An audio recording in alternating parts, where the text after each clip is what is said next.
Hi there, baby boomers. I'm John France, author of the For the Love of Boomers book. And today our podcast is featuring a very special guest, Jac Coverdale.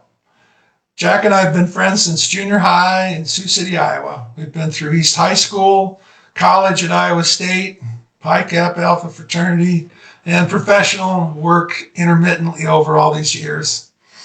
And he is, without a doubt, the most gifted creative director I have ever met. Spending 30 plus years as creative director of Clarity Coverdale Fury, named Best Small Ad Agency in the USA twice, using insights to connect brands emotionally to their customers, creating powerful and differentiating brand stories, voice, and feel. He is a husband, a father, and a great friend to many. And he is perhaps one of the most positive and courageous people I've ever met. His motto has always been remain optimistic at all times. When he gave this thought to me 30 years ago, I wrote it on a recipe card and left it on my desk for the rest of my life because it was so good and so true. So I'm going to share with you, you can see him, but I'm going to share with you his picture as well. So there's Jac at the top of a building. That's 28 stories. Well, tell us the story, Jac. What are you doing in this picture? Okay, sure. So one of our clients, Medtronic, was doing kind of a fundraiser thing. And I don't even know how this all came together, but they decided that whoever donated X amount of money, you got the chance to rappel down from the top of the Pillsbury building tower in downtown Minneapolis. And so I'm like, well, hell yeah, well, we're going to do that. So, and I was quite impressed because I had been a mountain climber. I had worked as an iron worker, took a year and a half off of college and made $20 an hour instead of $2 an hour at the local McDonald's, and worked as an iron worker. So I was very comfortable with heights, but I was quite impressed that, here were, they're mostly business people just because of the nature of what it was. And here they're all lined up, hooking into their harness and leaning back over the side of the building. And Wow. It was good. Wow. And one thing that made it fun, and you can't quite see our building in this picture, but our building was literally right across the street. And we were on the 13th floor. So everybody at my office was lined up at the windows watching me go down the side of the building right across the street. So that was kind of fun. Unbelievable. I look at that picture and it reminds me, of course, of the Farrah Fawcett picture on the front of the book. And but that was a few years ago. I think that's the first time anyone has compared me to Farrah Fawcett. Thank you very much, John. I was delusional. I'm sorry. Anyway, that was a few years ago. Our mission today is to live a bold and fearless life now, like Farrah was doing in the picture. And I'm hoping today we can hear some of your perspectives on aging and adapting to age. So I might just tee you up and say, how has aging changed your life? Let you go. Sure. Yeah. Well, first I met John, and we're 15, or I don't even know who we were. But anyway, so one of the things I really enjoyed in my career is I owned my own advertising agency, and the whole point was to be creative and have fun. And just like John, we worked with clients. We were trying to create a powerful brand voice for them, do something totally different from what everybody else was doing and show that we were unique and have fun doing it. And so I surrounded myself with the most creative, fun, and a little wacky people that I could. And in fact, when we would recruit people, when someone would come in and have an interview, and sometimes people go, I don't know if he fits in. And I'm going, no, that's what we want. We don't want everyone that fits in. We want everyone to be crazy and different and have a whole different perspective. And so anyway, surrounding myself with people like that, we had so much fun. And as I got older, you know, I didn't just stick with the people my age. I gravitated toward the younger ones, and we had so much fun together. And so when it was time to sell our company to our younger partners and retire, I'm like, oh shit, okay. Now I have to hang out with older people, but not really. Now I still hang out with all those people, but taking that philosophy of getting your energy and your positive viewpoint, emotionally and what you do, is all about surrounding yourself with the right people. And so um, I try to only surround myself with really positive people like Swede. And that's what we've been calling John Franz since junior high school, Swede. So, so just so you know who I'm talking about. But and Swede knows quite a few of these guys, Doug Seiler, Dick Laumer, et cetera, guys that are fun loving, never sit still, are always learning new things, um, are still doing all the things they always enjoyed. We still bike RAGBRAI across Iowa in the summer. We don't go nearly as fast as we used to, and half these guys have e-bikes, which they catch an endless amount of shit for, but they're still there and we're still having a blast. So, to me, it's all about, aging is all about continuing to move, never stop moving. Oh, that's great. We talked about Clint Eastwood's quote, "Don't let the old man in."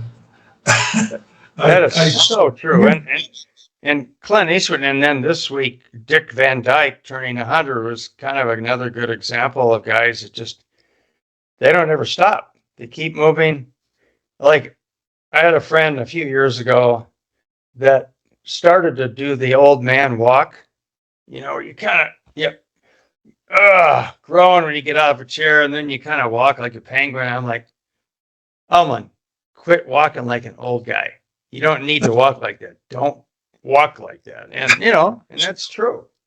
In fact, that's another thing we say when we get together. So, all right, let's see if we can get up without groaning, because it's just something you start doing, right? Like, just don't do that. And when we get together with friends, how about we don't talk about our latest doctor's visit or this ache or pain, or let's talk about what are you doing that's new? What's fun? So I think that's part of it. That's great. You tell us, if you might, do you have anything that you find hard, or that you struggle with as we deal with aging? Well, I'm not as good a bowler as I used to be. That really pisses me off. Um,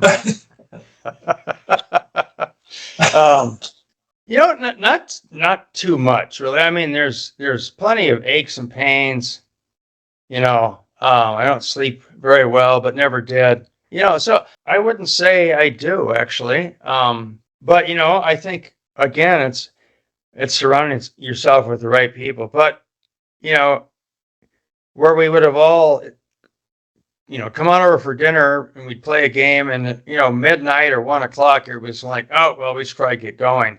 Now that's 10 o'clock. It's like, it's 10 o'clock. Yeah, we should really get going. Well, all right. So, but That's fun. I think one of the things that was kind of on your list of questions, like, what are your dreams now? And, after retiring, I haven't written a book like you. And by the way, when you told me you were going to write a book, I was really impressed. But I was really amazed when all of a sudden, yeah, I wrote the book and Farrah Fawcett's on the cover. I'm like, wow. Okay, I'm impressed. But, that's part of it. Doing something new, like since I retired, I've been building a lot of furniture. I find time to paint a lot more. I always worked on motorcycles. So if the other night, in fact, last night, I got together with a bunch of buddies and we were saying, well, what are you doing next week? And let's get together and do that. And we finally came away thinking, you know what? We're busier now than we were when we were working full time. There's just something going on all the time. So, I think that's part of it. I don't ever sit around and go, what am I going to do tomorrow? Well, that's all great and no surprises. Tell me about mortality. Oh, mortality. Well, mortality becomes, it's funny because when we were growing up and our parents got old, they would lose friends, and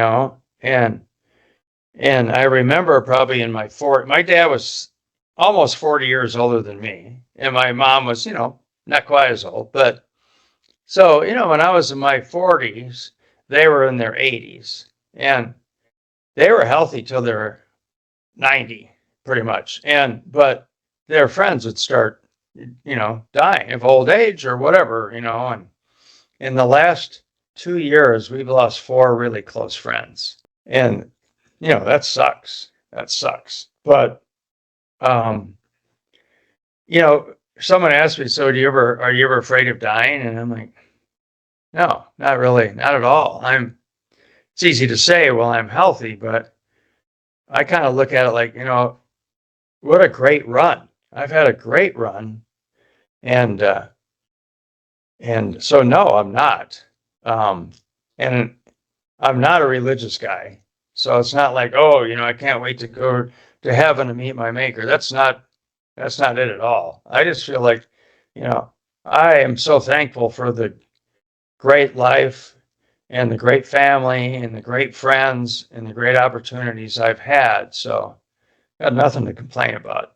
The only thing about mortality is I'd rather get struck by lightning than lay in a hospital bed for a long time. And I'm pretty sure all of us would agree with that. Well, I also wanted to make a comment about, you remain really active in your creative work. You've turned the PICAP Alpha website into a thing of beauty, for a lot of people, and you did that gratis. So thank you. That's another thing about retiring. All of a sudden, it's like you do a lot of the same stuff you used to do, only it's for free. And in a way, that's kind of freeing too, because you can kind of do whatever you want. And no matter what you do, they're like, oh, this is fantastic. Actually, it was kind of like when I worked with you, the France group, all your clients, I loved those guys because they weren't big corporate, I'm worried about what my boss's boss is going to think. Whatever we would show them, they go, oh, I love this. So that's that's part of the fun of, doing it for free for causes and stuff that you hold deep, that you feel are well worth it. And so that's kind of fun. And it lets you keep I don't know how you thought you were going to write a book. That's nuts. That's a lot of work. So, it's a labor of love. When I look at every single thing I've ever seen you do, you've never done anything but a labor of love. It was always like, oh my gosh, how can we do this better, and how can we really touch people with this? And so I'm just trying to remain optimistic at all times. Well, and that is good advice. That was good. Well, Jack, I love you. So thank you for coming today and being part of this. And I hope you'll come back. I guess the bottom line is that, we all adapt to our world as it changes, and we boldly go on. And that's what we're doing here. And we're all going to keep your advice about remaining optimistic at all times. And so I'm going to wind this up, and as always, remind people to take good care of yourself. And remember, it's your heart that takes you places. Bye-bye. Well said. See you later, sweet. Bye-bye. Bye.